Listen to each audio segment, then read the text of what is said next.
I didn't recognize my own life the moment I saw him standing next to my children. The sun was low, casting that soft golden light across the park, the kind that makes everything look almost forgiving, almost like the past can't reach you anymore.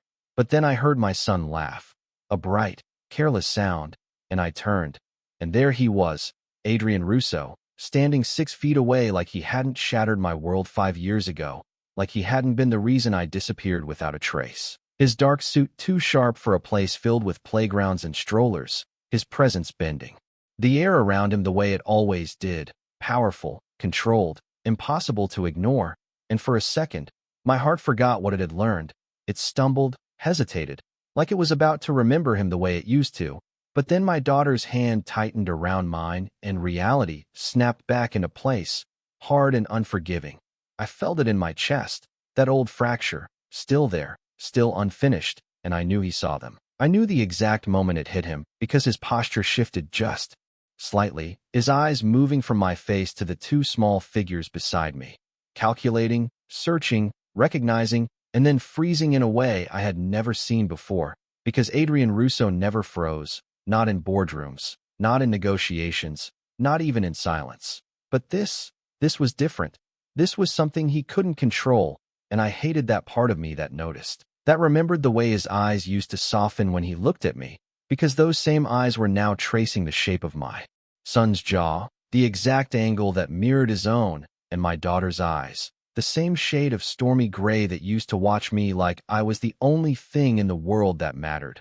I swallowed, forcing my breath to stay steady, because I knew this moment would come one day.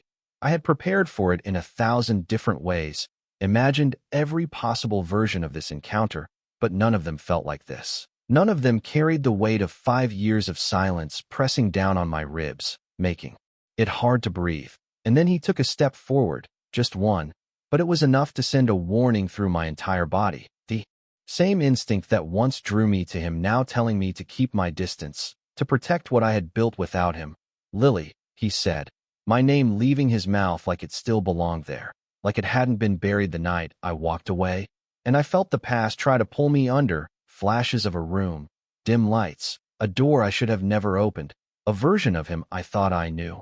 And the moment everything broke without a single word being said, I tightened my grip on my children's hands, grounding myself in the present, in the only truth that mattered now. And when I finally looked at him again, really looked, I didn't see the man I used to love. I saw the man who taught me how to disappear.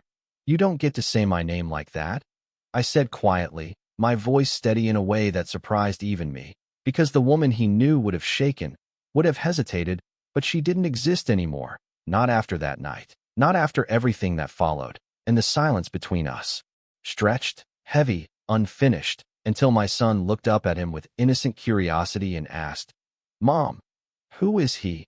And in that single question, everything we had both tried to leave behind came rushing back, louder than any confession, sharper than any truth either of us was ready to face. I felt the question land between us like something fragile and dangerous, the kind of truth you cannot take back once it is spoken, and for a second I could not breathe, not because I did not know the answer, but because I knew exactly how much that answer would change everything. Adrian did not speak, not immediately, and that alone told me how unprepared he was, because the man I once knew always had control, always had the right words. But now he just stood there, staring at the two children who shared his blood without ever knowing his name, his jaw tightening, his eyes flickering with something I had never seen before, something raw, something human, and it almost made me angry, because he did not get to feel this, not after what he had done, not after the night. He broke something inside me that never fully healed. I exhaled slowly, steadying myself. Then I knelt slightly to meet my son's eyes, brushing a loose strand of hair from his forehead the way I always did when I needed a second to think. "He is someone I used to know," I said carefully, each word measured, controlled, and I could feel Adrian's gaze snap back to me, sharp, almost disbelieving, like that was not enough, like 5 years of silence could not be reduced to something so simple. But that was all I was willing to give him. Not here, not like this. My daughter shifted closer to my side, her small fingers curling into the fabric of my coat, her instincts always stronger than her brother's. She could feel the tension even if she did not understand it. And I felt a protective instinct rise in my chest, fierce and unyielding. The kind that had kept me going through nights when everything felt too heavy, when the memory of that door opening, of that moment frozen in my mind, threatened to pull me under. Lily, Adrian said again, softer this time, like he was trying to reach something that no longer existed. And I stood up fully, creating distance, not just physically, but emotionally, because distance was the only thing that had ever kept me safe from him. Do not, I said quietly, not loud, not dramatic, but firm enough that he stopped, actually stopped, and that alone felt unfamiliar. The silence stretched again, but this time it was heavier, filled with everything we were not saying, everything we could not undo. And then his voice came again, lower, more controlled, the way it used to sound when he was trying to negotiate something important. They are mine, aren't they? It was not a question, not really, but I still felt the words hit like a pulse through my chest, because hearing him say it out loud made it real in a way it had never been before. I did not answer right away. I did not look at him. Instead, I looked at my children, at the life I had built piece by piece without him, at the proof that I had survived, and that mattered more than anything he could say now. They are my responsibility, I replied finally, my voice steady, even if my heart was not. And when I met his eyes again, I saw it, the shift, the realization settling in, heavier than anything else, because for the first time since I had known him, Adrian Russo looked like a man who understood what it meant to lose something he could not buy back. And I almost pitied him. Almost. But then I remembered the night I walked away, the silence that followed, the way he never came for me. And whatever softness tried to surface disappeared just as quickly, replaced by something colder, something stronger. Because I had learned the hard way that some doors, once closed, were never meant to be opened again, no matter who was standing on the other side. The air felt different after that, heavier, like something invisible had settled around us, and I could tell he was not going to walk away, not this time, not after realizing what stood right in front of him. But I also knew I could not stay, not here, not with my children watching every second unfold like it was something normal, because it was not. Nothing about this was normal. We are leaving, I said quietly, more to myself than to him. But it was enough. I reached for their hands again, grounding myself in the only thing that mattered, and I turned, taking a step away from him, expecting resistance, expecting that familiar force that used to bend situations to his will. But it did not come, not immediately. Instead, there was silence, and that silence was somehow worse, because it meant he was thinking, calculating, adjusting, the way he always did when something unexpected happened. And I knew that look. I had seen it before in boardrooms, in quiet conversations where decisions were made without ever being spoken out loud. And it sent a warning through me, sharp and clear, because Adrian Russo did not lose control. He adapted. Lily, wait, he said finally, his voice lower now, steadier, but there was something under it, something that sounded dangerously close to urgency. And that stopped me for half a second, just enough for the past to try and catch up again. But I did not turn around. I could not afford to, not now, not with everything at stake. No, I answered simply, and kept walking. My son glanced back, curious, unaware of the weight behind this moment, while my daughter stayed close, silent, her small hand gripping mine tighter with every step, like she understood more than she should at her age. We reached the edge of the park path where my car was parked, an old habit, always choosing spots that allowed for a quick exit, always thinking ahead, always prepared to leave if I had to, because leaving had once saved me, and it would again if necessary. I opened the back door, helping them inside, buckling them in with steady hands that did not reflect the storm building inside my chest. And for a brief second, I let myself breathe, just 1 second, before I closed the door and turned back around.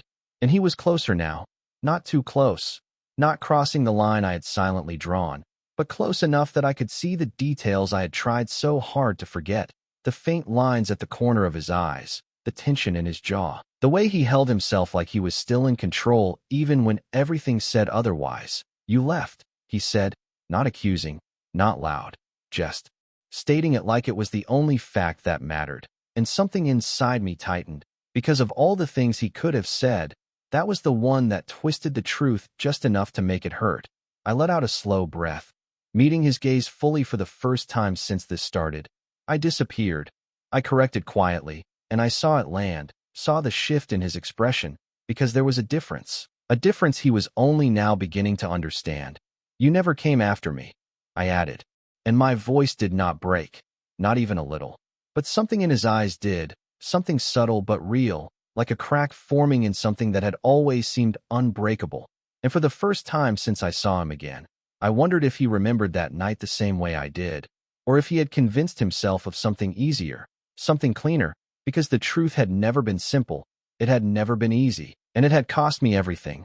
I opened the driver's door, my hand steady on the handle, but I did not get in yet, not before saying the one thing I needed him to understand. This life, I said, glancing briefly at the back seat where my children sat waiting, safe, unaware. It does not include you. And for a moment, just a moment, he looked like a man who had just realized that power could not rewrite the past, and that some losses did not come with a second chance, no matter how much you wanted one. I should have gotten into the car. I should have driven away the second I said it, because that was the plan. That was always the plan. Leave before he could pull me back into something I had fought so hard to escape. But my hand stayed on the door handle, frozen for just a second too long. And that was all it took for the past to catch up again. I did come after you, he said, and the words were quiet, almost controlled. But they hit harder than anything else he had said so far. I felt it in my chest, sharp and immediate. Like something I had buried was being dragged back into the light without my permission. I turned slowly, not because I wanted to, but because I needed to see his face when he said it, needed to know if this was another version of the truth he had created for himself. But what I saw was not certainty.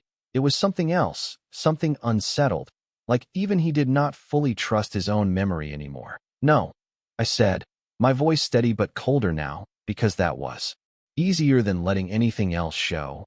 You did not.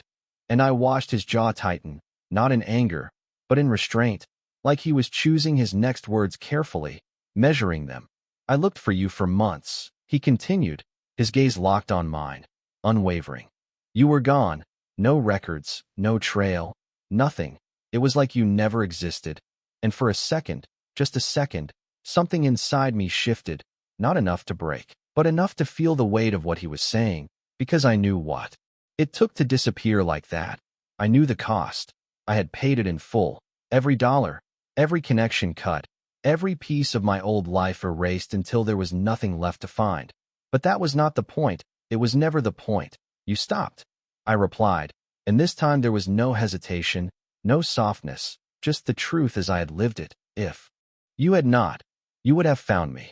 And that landed exactly the way I intended it to, because I saw it, the flicker of realization, the moment he understood what I was really saying, that whatever effort he had made, it had not been enough, not for me, not for us, not for what we had been before everything fell apart. The silence stretched again, heavier now, filled with things neither of us could undo, and I could feel my heart starting to race, not from fear, but from the pressure of standing this close to everything I had walked away from. I needed to end this, needed to leave before I lost control of something I had spent years building. I opened the car door finally, sliding into the driver's seat, the familiar motion grounding me just enough to breathe again.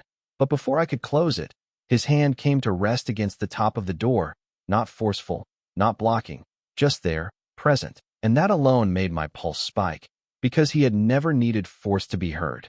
They deserve to know me, he said. And there it was, the line I knew he would eventually cross. Not about us, not about the past, but about them, about the two small lives sitting just a few feet behind me. And I felt something shift inside me instantly, sharp, protective, absolute.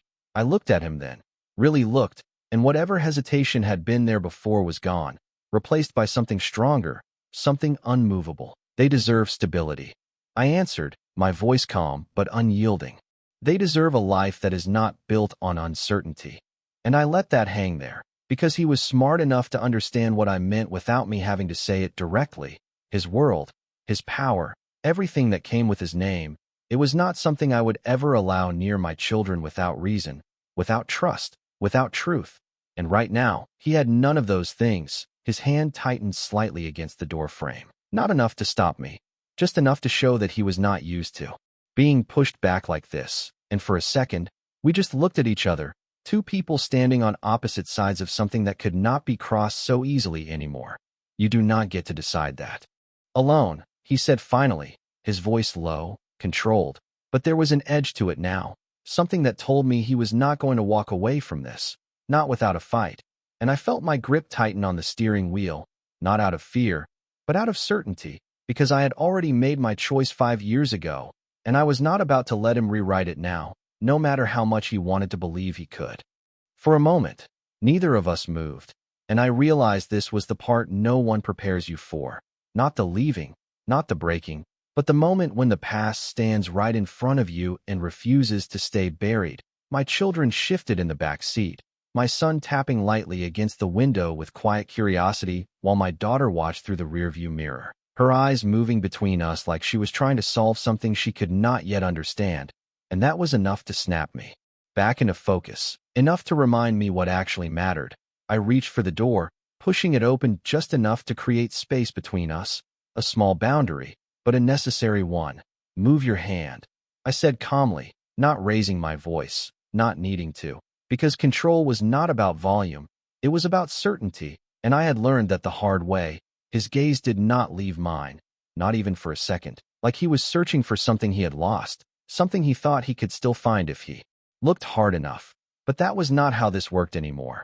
I am not asking you to disappear again, he said, and there was something in that sentence that caught me off guard, not because of what he said, but because of what he did not say. There was no command, no expectation, just something quieter, something unfamiliar, and I hated that it made me pause, even for half a second, because hesitation had once been my weakness, and I had paid for it.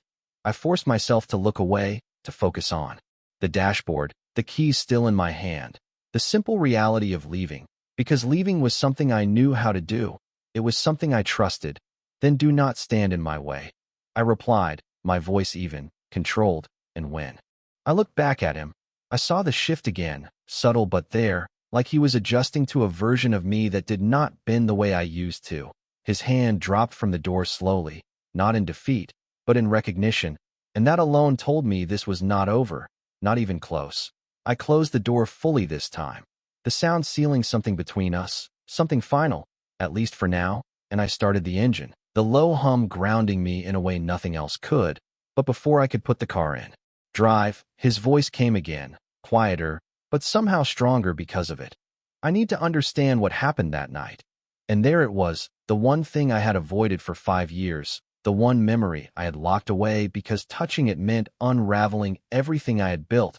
My fingers tightened slightly around the steering wheel, and for a moment, the present blurred, replaced by fragments I never wanted to see again. A hallway dimly lit, a door not fully closed, voices I recognized too. Well, laughter that did not belong to me. And the moment I stepped inside, the moment everything stopped making sense, I blinked, forcing the memory back where it belonged, buried, contained.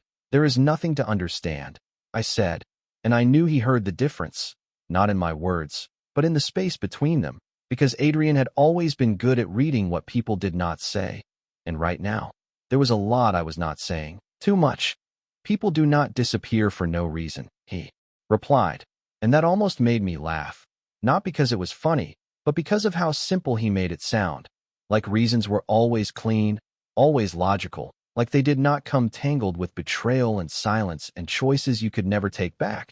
I glanced at him one last time, really looked, and for the first time since this started, I saw something that made my chest tighten in a way I did not expect. Not power, not control, but doubt. Real doubt, the kind that does not come from losing, but from realizing you might have been wrong all along. You already know the reason, I said quietly, and this time, my voice was softer, not for him, but for the truth that still lingered between us, unfinished, unresolved. And then I shifted the car into drive, because staying any longer would only pull me deeper into something I had fought too hard to escape, and I was not sure I would be able to walk away a second time if I let that happen. The car rolled forward slowly, tires crunching softly over gravel as I pulled away from the curb, and for a moment I let myself believe that was it, that I had done what I always did best, leave before anything could catch me again. But then I saw him in the rearview mirror, still standing there, unmoving, watching, and something about that image stayed with me longer than I wanted it to, longer than it should have. "Mom, who was that man?" my son asked from the back seat, his voice light, but curious, and I felt my grip tighten on the steering wheel just slightly, because this was the part one could not avoid. Not anymore. Not after today. My daughter did not speak, but I could see her eyes in the mirror, watching me carefully, waiting, always waiting, like she knew that the truth mattered even if it was complicated. I took a slow breath, keeping my eyes on the road, the familiar streets grounding me, reminding me that this was my life now, not the one I had left behind. "He is someone from a long time ago," I said, choosing each word carefully, because once you tell a child something, it becomes part of their world, part of how they understand everything else, and I needed to be sure, needed to keep it simple without turning it into a lie. "Did you know him before we were born?" my son asked again, and I nodded slightly, even though he could not fully see it. "Yes," I answered quietly, and the silence that followed was not empty. It was full of unasked questions, of things they were not yet ready to understand, and maybe things I was not ready to explain. We drove for another minute, the sound of the engine steady, consistent, and then my daughter finally spoke, her voice soft but direct. "He looked at us like he knew us." And that stopped something inside me, not because she was wrong, but because she was too right. I swallowed, my eyes flicking briefly to the mirror before returning to the road, because looking at them too long right now would make this harder than it already was. Some people recognize things they did not expect to see. I replied, and I knew it was not a complete answer, but it was enough for now. It had to be.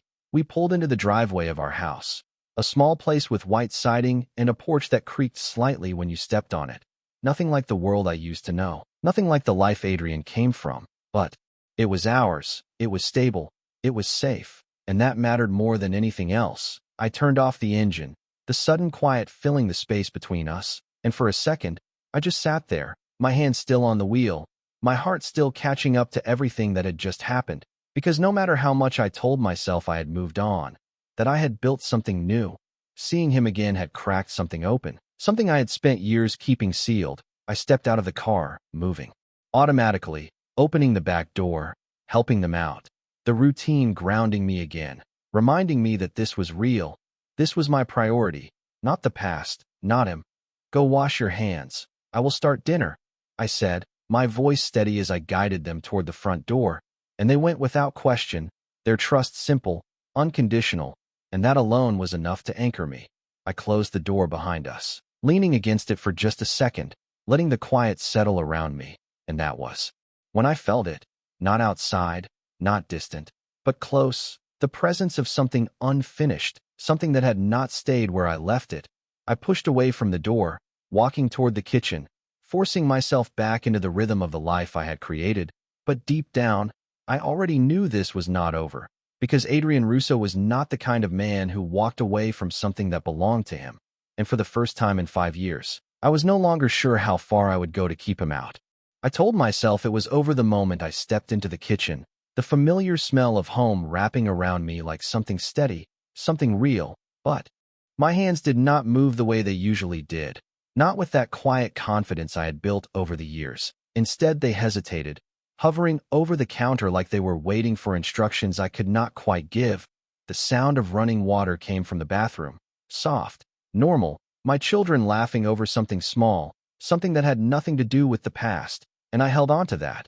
I forced myself to focus on it, because that was the life I had chosen, the life I had protected, and I would not let anything take that away, not even him, not again. I reached for a glass, filling it with water just to have something to do, something to anchor me, but my reflection in the window caught my attention, faint, distorted by the fading light outside, and for a second I saw her again, the version of me from 5 years ago, the one who still believed in something she could not control, the one who opened a door and lost everything in a single moment. I closed my eyes briefly, pushing that image away, but it did not go far. It never really did. "Mom, can we have pasta?"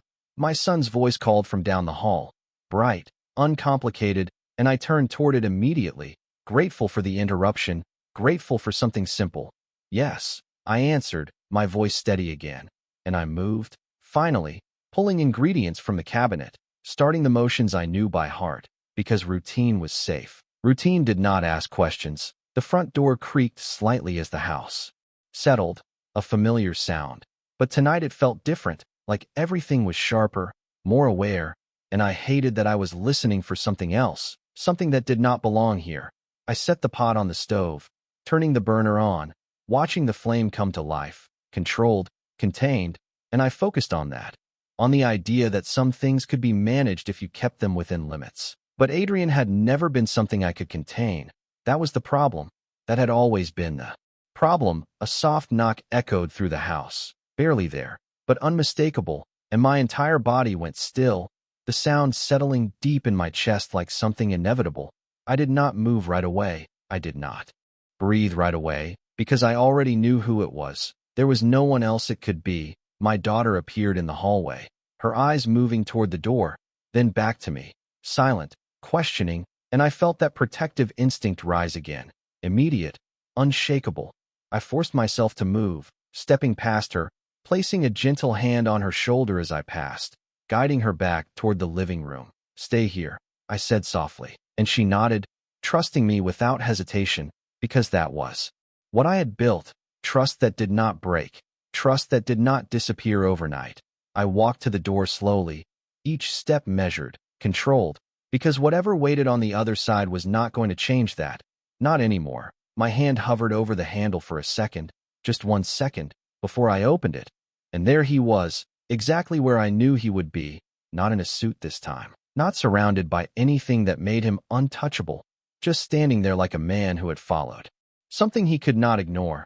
His eyes met mine instantly, and the silence between us felt louder than anything he could have said. "I am not here to take anything from you," he said first, his voice low, steady, and I almost believed him. Almost, but belief was something I had learned to question, something I did not give easily anymore, not after everything. I crossed my arms slightly, not defensive, just grounded, just certain. "Then why are you here?" I asked, and the question hung between us, simple on the surface, but heavy with everything underneath, because we both knew this was not about a single answer. This was about everything that had been left unfinished, everything that refused to stay in the past. And the way he looked at me then, not with control, not with certainty, but with something raw and unresolved, told me this was only the beginning of something I was not ready to face again. "Because I never understood why you left," he said. And this time there was no calculation in his voice, no strategy behind the words, just something stripped down to the truth. And that caught me off guard more than anything else he could have said, because for 5 years I had carried that night like something heavy and undeniable, something that did not need explanation, something that had been clear the second I saw it. But the way he stood there now, the way his eyes held mine without that usual certainty, made something shift, not enough to break, but enough to feel the edge of doubt I did not want. I leaned slightly against the doorframe, keeping the barrier between us, because distance was the only thing keeping this conversation from becoming something else, something harder to control. "You saw what happened," I replied, my voice steady, even if my chest felt tighter than it should, and for a second I thought that would be enough, that he would accept it, walk away, leave this where it belonged. But he did not. Of course he did not. "I saw something," he corrected, and the emphasis was small, almost subtle, but it landed in a way that made me pause, just for a second, and I hated that he noticed, because Adrian always noticed everything. "That is not the same as understanding," he added, and there it was again, that quiet persistence, not forceful, not demanding, just there, refusing to disappear.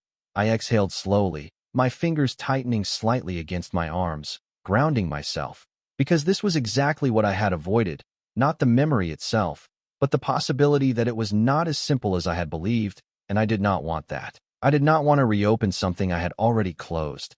"It was clear enough," I said, and this time there was a sharper edge to my voice, not loud, but firm, because I needed it to be. I needed this to stay simple.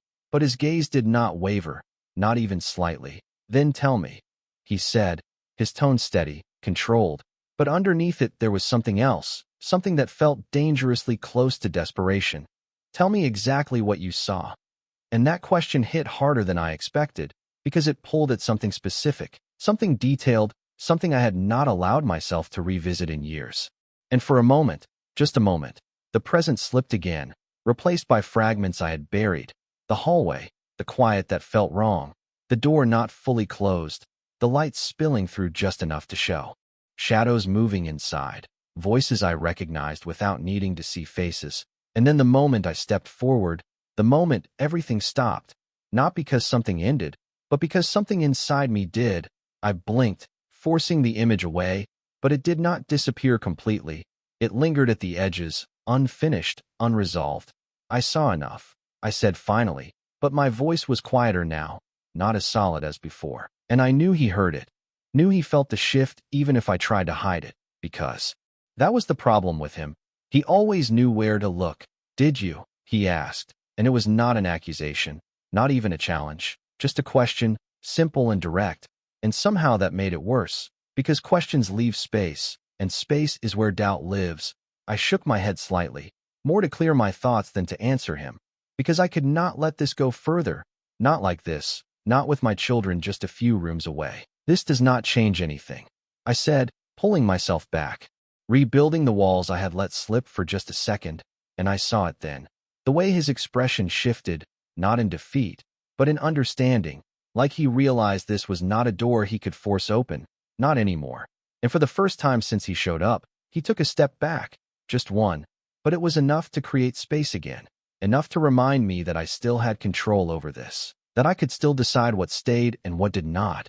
It changes everything, he said quietly, and there was something in the way he said it that made my chest tighten again, not because I agreed, but because part of me was no longer as certain as it had been 5 minutes ago, and I hated that more than anything, because certainty had been the only thing that kept me from looking back, and now, standing here, with him refusing to let the past stay buried, I was no longer sure how long I could hold on to it.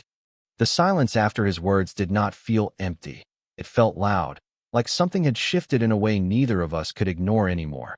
And I stood there, my hand still resting against the edge of the door, feeling the weight of everything I had tried so hard to keep contained begin to press outward, not breaking, not yet, but no longer as solid as it had been before. I should have ended it right there, closed the door, walked back into the life I had built, but something held me in place, something unfinished, something that refused to let me pretend this was simple. You said you saw something, I heard myself say, and the words felt unfamiliar even as they left my mouth, like they belonged to a version of me I had buried years ago. His eyes sharpened slightly, not in control, but in focus, like he understood exactly what this meant, exactly what I was risking by even asking. I was not alone that night, he said, and the sentence was quiet, but it carried weight, real weight, the kind that does not come from trying to convince someone, but from remembering something clearly, and I felt my chest tighten again, because that was not how I remembered it, not the way it had played out in my mind over and over for 5 years. Neither was I replied, the words sharper than I intended, because I could still see it, still feel it, the moment everything had stopped making sense. But he shook his head slightly, not dismissing me, just holding on to his version of the truth. Your sister came to see me, he continued, and hearing her mention like that, made something shift again, something deeper this time, because I had avoided thinking about her as much as I had avoided thinking about him, like separating the two would make it easier, cleaner, but nothing about that night had been clean. She told me you were leaving, he said, and now I felt it, the crack widening, because that was not part of what I knew, not part of what I had built my decision on. I said nothing, not because I did not want to respond, but because I needed to hear the rest, needed to understand where this was going even if I did not like it. She said you wanted out, he added, his voice steady, controlled, but there was something under it now, something closer to frustration than certainty, that you were done with everything, with me. And that hit differently, not like a memory, but like something new, something that did not fit into the version of events I had held onto for so long. I felt my fingers press slightly into the doorframe, grounding myself, because this was exactly what I had not wanted: doubt, confusion, the possibility that what I saw was not the full story. So you believed her, I said quietly, and this time there was no sharp edge, just something more fragile, something closer to truth. He did not answer immediately, and that silence said more than anything else could have, because it told me he had, at least enough to hesitate, enough to not question it the way he should have. I was trying to understand what you wanted, he said finally, and I almost laughed, not because it was funny, but because of how far that was from what actually happened, how far we had both been from understanding anything that night. I never said I was leaving, I replied, and there it was. The first piece of something real laid out between us, not accusation, not defense, just fact, and I watched it land, watched the way his expression changed, not dramatically, but enough to show that something inside him was shifting, recalculating, breaking apart the version of the past he had been holding on to just as tightly as I had held on to mine. The silence stretched again, but this time it felt different, not heavy with certainty, but with possibility, and I did not know if that made things better or worse. Then why did you walk away? He asked, and the question was quieter now, not demanding, not pushing, just there, waiting, and I felt it again. That pull back into the moment I had tried to forget.